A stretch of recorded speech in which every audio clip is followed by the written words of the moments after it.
O Bom Dia Alerj traz os seguintes destaques nesta quinta-feira, 26 de junho. Alunos de Duque de Caxias participam de competição mundial de robótica. Arraiá da Cidadania terá comida típica a R$ 1,99. Extintas há 200 anos, araras estão de volta ao Parque da Tijuca. O Bom Dia Alerj começa agora.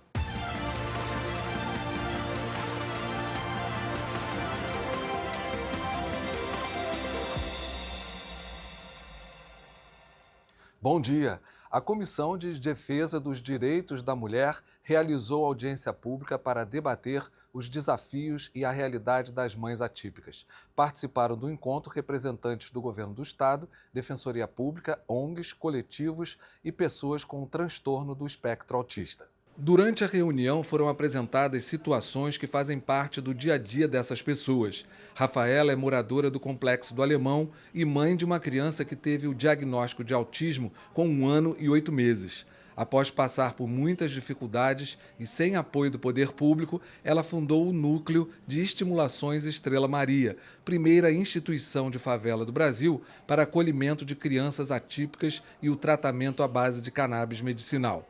O núcleo atende moradores de 160 comunidades do Rio e 7 no país. Para ela, conseguir o medicamento é uma luta diária. É uma dificuldade muito grande, mas que a gente está vencendo com apoios de empresas e associação que tem um cultivo no Brasil, que está fazendo esse apoio para mais de 167 favelas do Rio de Janeiro, do estado, mudando a nossa realidade de favela e periferia. Porém, a nossa luta é que esse acesso seja ampliado e democratizado. Fernanda Fialho é autista e tem TDAH, além de ser mãe de uma criança também atípica. Ela fez um relato emocionante e impactante do que vem passando nos seus 28 anos de vida. Fernanda contou que, além de ter sofrido violência física, psicológica e sexual dentro de hospitais e instituições especializadas, só conseguiu ter o diagnóstico preciso aos 25 anos. Hoje, ela é escritora e criadora de conteúdo digital e compartilha suas experiências em redes sociais. A maior parte da minha vida, dos 14 até os 23 anos, eu passei internada em hospitais psiquiátricos, institucionalizada, porque eu não tinha acesso ao diagnóstico, eles não sabiam o que eu tinha, então eu não conseguia conviver em sociedade e conseguir ter uma vida funcional e saudável. Eu só consegui ter acesso ao diagnóstico depois que a minha filha nasceu e ela teve acesso ao diagnóstico precoce. E aí eu pude entender um pouco desse mundo e ter acesso ao meu próprio diagnóstico. É muito difícil, assim. Durante a audiência pública, o diagnóstico tardio foi um dos relatos mais abordados pelos participantes. Eles também criticaram a falta de profissionais de saúde para o atendimento de pessoas com esse tipo de transtorno, de apoio do poder público, além da limitação do uso do Vale Social, que garante apenas uma passagem gratuita por dia por paciente. Quase sempre precisam se deslocar 2 ou até 3 vezes diariamente para fazerem tratamentos e terapias.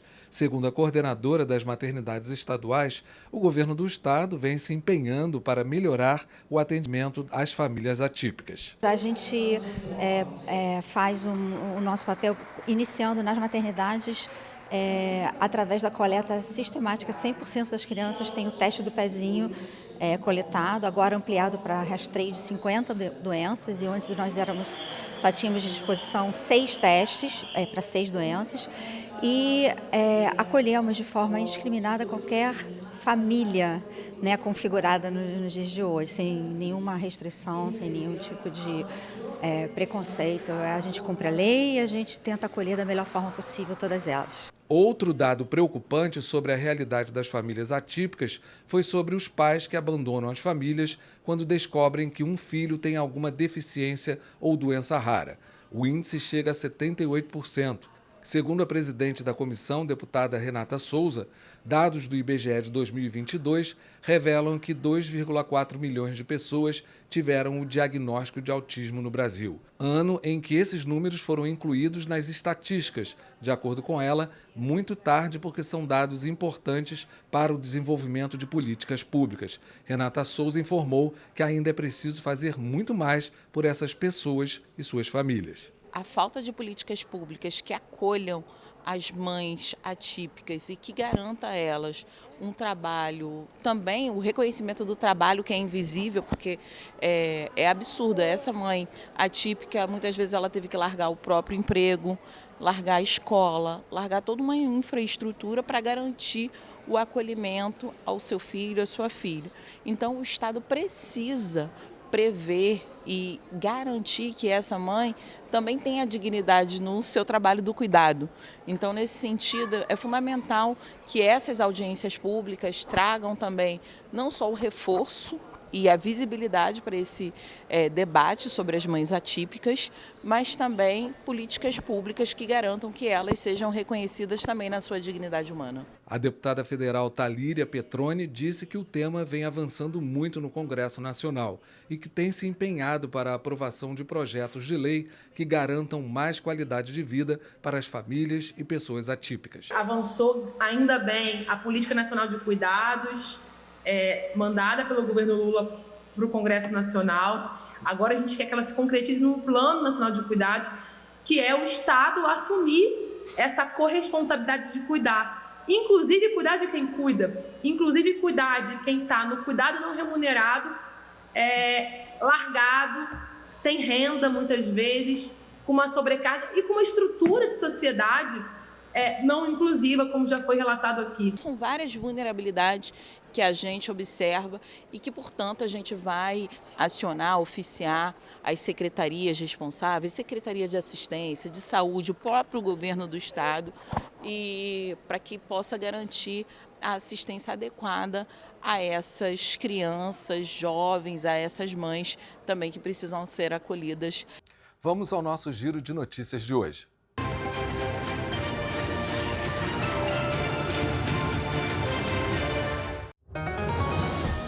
5 adolescentes da rede pública vão representar Duque de Caxias em uma das maiores competições de robótica do mundo. Alunos da Escola Municipal Dr. Ricardo Augusto de Azeredo Viana vão participar da RoboCup em Salvador, Bahia, de 15 a 20 de julho.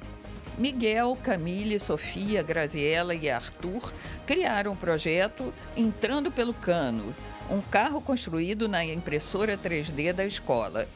O veículo foi concebido para auxiliar no monitoramento das redes de águas pluviais e pode detectar os pontos que estão obstruídos. Ele também consegue ultrapassar obstáculos, é movido por controle remoto sem fio e funciona sem a necessidade de rede de conexão. A escola do bairro Olavo Bilac, em Duque de Caxias, oferece aulas de robótica desde 2019. O 10º Arraiá da Cidadania, de 10 a 13 de julho, em Volta Redonda, tem tudo para ser um super evento. Alceu Valença será uma das atrações musicais dessa tradicional festa junina, que vai comemorar também os 71 anos do município. Ícone da música do Nordeste e do país, Alceu se apresenta no dia 11, às 21 horas, na Praça Brasil, numa parceria da prefeitura local com a Funarge. O Arraiá da Cidadania une cultura e solidariedade, com a renda da venda de comidas típicas revertida para entidades beneficentes da cidade. E o melhor, as comidas típicas têm preço fixo, apenas R$ 1,99. É uma festa para toda a família que vai ajudar a quem mais precisa. Após mais de 200 anos de extinção no Rio, as araras canindés estão de volta ao Parque Nacional da Tijuca. 4 exemplares da espécie foram reintroduzidos no parque e estão num abrigo para aclimatação. Aos poucos, o quarteto de araras vai ser exposto ao ambiente natural antes da soltura definitiva. O último registro confirmado de araras canindés em vida livre na cidade do Rio de Janeiro data de 1818. Essas aves são essenciais para a dispersão de sementes de grandes árvores. A iniciativa é da Refauna, com apoio do ICMBio, e representa um trabalho em conjunto para a restauração ecológica do bioma da Mata Atlântica. O Rio de Janeiro é um dos estados mais vulneráveis ao tráfico de pessoas e trabalho escravo. Para lidar com questões tão pesadas, 2 exposições de arte vão percorrer o Rio de Janeiro promovendo conscientização sobre direitos humanos. A repórter Flávia Espíndola vai dar mais detalhes sobre essa campanha. Bom dia, Flavinha. Bom dia, Vicente. Bom dia a todos que nos assistem pela TV Alerj. Pois é, eu estou com a Júlia Cronenberger, que é coordenadora de enfrentamento ao tráfico de pessoas e também trabalho escravo da Secretaria de Desenvolvimento Social e Direitos Humanos aqui do Estado. Bom dia, Júlia. Obrigada pela participação de vocês. Como que surgiu a ideia assim, né, de realizar essas exposições, né, utilizar a arte para conscientizar as pessoas? Bom dia. Essas exposições, elas fazem parte hoje, né, de uma campanha, a campanha Trajetórias, e a estratégia que a gente usou foi para que, através da arte, a gente pudesse alcançar jovens, ter um instrumento de trabalho que fosse fixo e que pudesse ter uma memória, então através de vídeos, de exposições de fotos. Então, por isso a gente resolveu usar aí o instrumento da arte para poder alcançar o maior número de pessoas. Agora, são 2 exposições, né? Ressignificar e Nós por Nós. Se você puder falar um pouquinho, assim, resumidamente, de cada uma delas. A Ressignificar foi uma parceria que a gente fez com a UERJ.